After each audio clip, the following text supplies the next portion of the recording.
Hello, it's TP's Weekly Roundup. It's Friday, the 4th of April, and I want to show you the new format for TP's Weekly Roundup.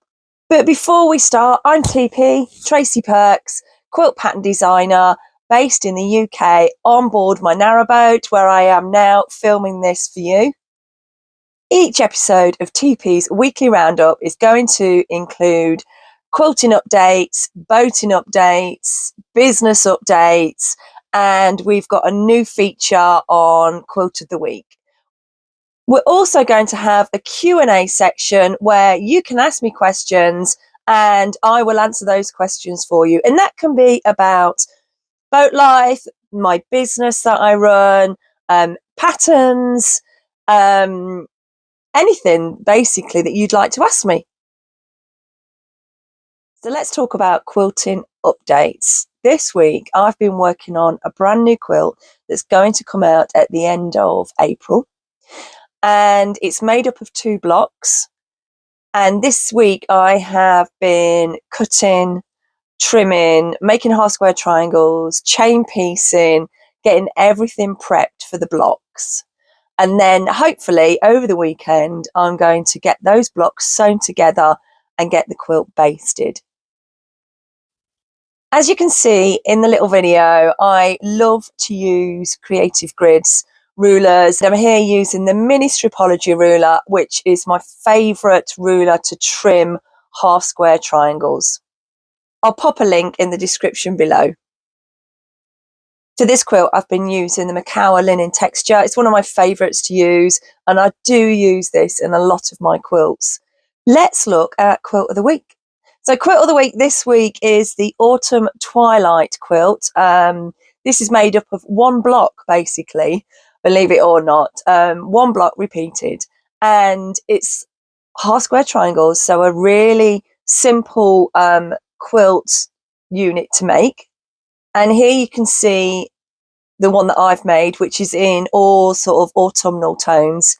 And then I wanted to feature Carl Sass's Autumn Twilight quilt. He made this, I think it was the back end of last year, and it's beautiful. The fabrics that he's chosen are lovely, and I'm sort of wishing that I'd have chosen those now.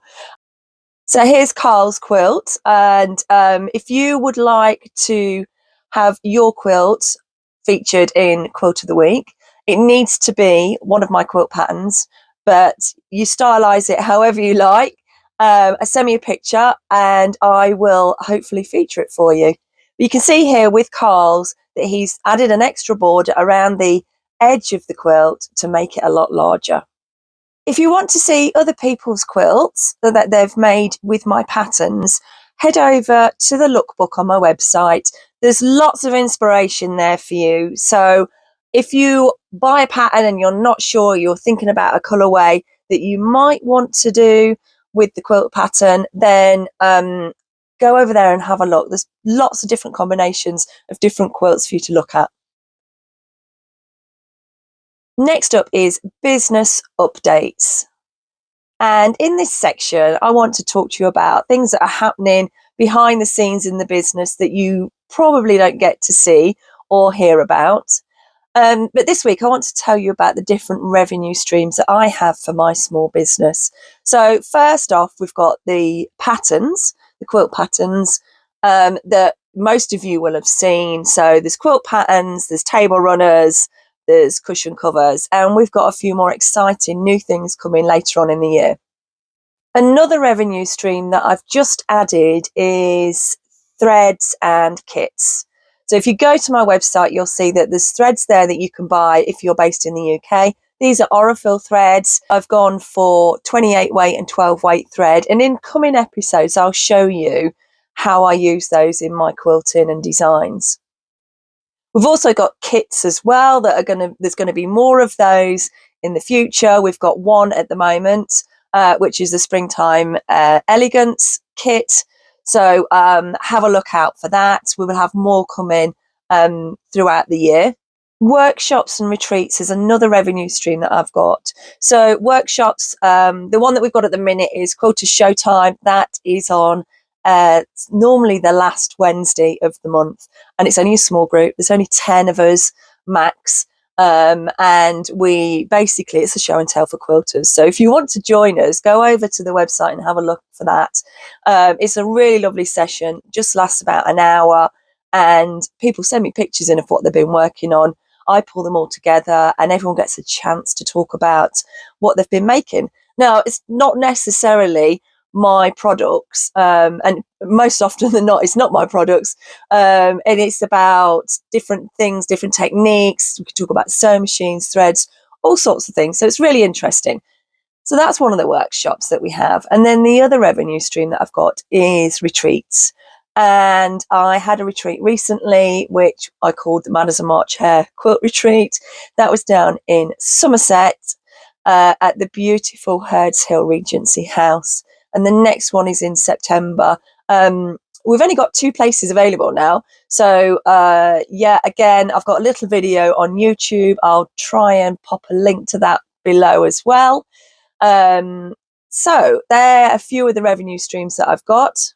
And over the coming weeks, I'll share a little bit more about what I've been working on behind the scenes, basically for the admin that I do. And actually, my background is HR. And I love a bit of admin. So it's not a pain for me to do that. I really enjoy that part of my business as well. Boat life. Hopefully, all of you know by now that I live on a narrowboat. We've also got the little boat that we tow behind us, the one that I'm sat in right now. And this is where I work. This is my floating studio. And there's always something going off on the cut. And for those that don't know, the cut is the canal, because it was cut through the countryside many, many years ago, like over 200 years ago. So I'd like to share with you where we're moored. We are now heading south out of Milton Keynes. Milton Keynes is a new city, basically, believe it or not, and it's made of roundabouts. It's known as the Roundabout City, and it's on a grid system, so similar to some of the states' towns and cities that they have. So we've been at this mooring for about a week now. So we've got another week here. We have to move every 2 weeks. And it's a beautiful mooring. We are right next to a park. The parks around Milton Keynes and surrounding areas are run by a charity. No, I don't think it's a charity, actually. A company called Parks Trust.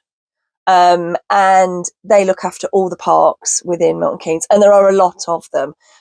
This one's beautiful. It's very quiet. We go around there in the mornings with the dogs for a nice gentle walk, and it's one of my favourite parks to walk around.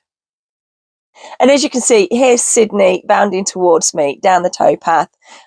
He's one of my dogs. So we've got Sydney and we've got Bella, who's my eldest dog. But Sydney is nearly 8, actually, and he's a right bundle of fun. We've had chance this week to sit out on the towpath.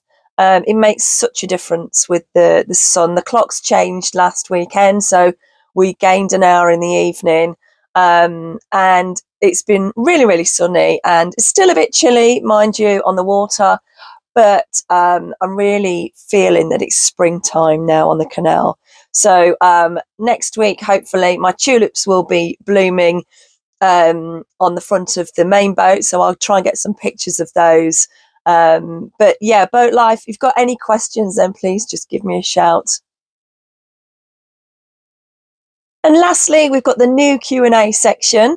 So if you've got any questions that you do want to ask about boat life, quilt life, business life, then, send me a little note, pop a question below, and I'll answer them next week, hopefully. But this week's question is one that I get asked an awful lot. And it's, why do you have to move every 2 weeks on the boat? So we are classed as continuous cruisers. You can either have a home mooring, which means that you have a mooring that you don't need to leave in a marina or in designated online moorings, or you can be what's classed as a continuous cruiser, which is what we are. So we have to move, like I said, every 2 weeks, and that's part of an old bylaw, basically. And this law was written many, many years ago, nearly 200 years ago. And the canals then were for working boats, so moving goods and around the country from one place to another. And what the village folk didn't like was if the canal men or the canal folk stayed in one place too long, and they started to build relationships with the young women in the villages. And so this bylaw came in that boats had to move every 2 weeks, so you're not building a community in one place. And it's still there to the day. So the guy in our area is the guy that goes down on his bicycle, and he got his little computer on the front of his bike, and he takes our boat number, which is a bit like your registration number, and then he plots it into his computer, and it says where we are, if we've moved enough, and if we haven't, then we'll get a little notice or an email to say you need to move, you've overstayed. So yes, that law is still in force now. It's very antiquated, but it suits us basically because we do like to move. We like to move to different areas. And, you know, if the weather's bad, if we're iced in, obviously we don't need to move. But if there's storms and things like that, we're not expected to move. We need to move when it's safe to do so. So, yes, so that's one of the questions that I get asked a lot. If you've got any others, then, yeah, please do ask away. I hope you've enjoyed this new format. It feels a lot more structured to me, and I do really like a bit of structure. But don't forget, please send me any pictures for Quilt of the Week and a few details behind that quilt so I can share that with our audience. And don't forget to press the like and subscribe button.